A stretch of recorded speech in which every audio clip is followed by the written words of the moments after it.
Well, we've now shifting our perspective away from looking at it from an economic perspective, and now we're just going to get views from credit rating agencies about how they are viewing South Africa.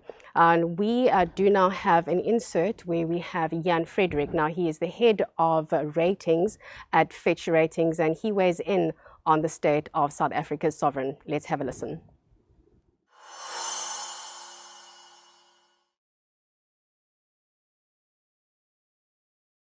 On 21st of May, we at Fitch affirmed South Africa's rating at BB- with a negative outlook. The rating remains constrained by high and rising government debt, slow trend growth, and exceptionally high inequality that will continue to complicate consolidation efforts. South Africa's rating is supported by the favorable debt structure with long maturities and mostly denominated in local currency. Fiscal outturns for the last fiscal year have been quite a bit better than expected, but there's still great uncertainty whether debt stabilization can be achieved. And that is the main reason why we do continue to have a negative outlook on the rating. One of the main sources of fiscal uncertainty is related to the ongoing public sector wage negotiations. For now, we assume that an increase in line with inflation will be the result of the negotiations, so not a nominal freeze as planned by the government.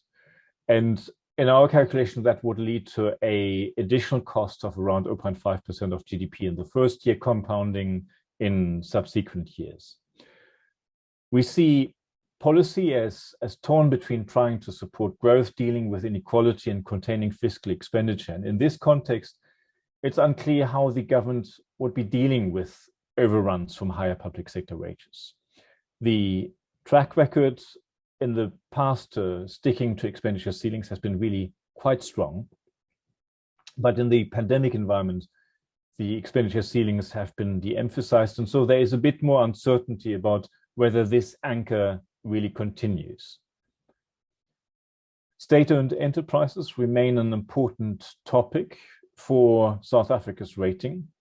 But interestingly, the level of state-owned enterprise debt is not particularly high at around 16.3% of GDP for financial and non-financial state-owned corporations. What is more unusual for South Africa is the really quite weak state of the finances of many of these companies, including Eskom, but also for a number of others. Of course, the government now is already providing substantial support to SOEs. And in this sense, the SOE challenge is already incorporated in fiscal metrics. But the risk remains certainly of additional support needs. And of course, discussions about reducing the debt burden of Eskom also continue with potential implications for government debt. The economic recovery is now happening. We expect GDP growth of 4.3% this year. And South Africa's growth will, of course, be supported by the base effect from the contraction last year, but also more positively from the strong commodity prices right now. Growth will be held back in the near term still by the electricity shortages.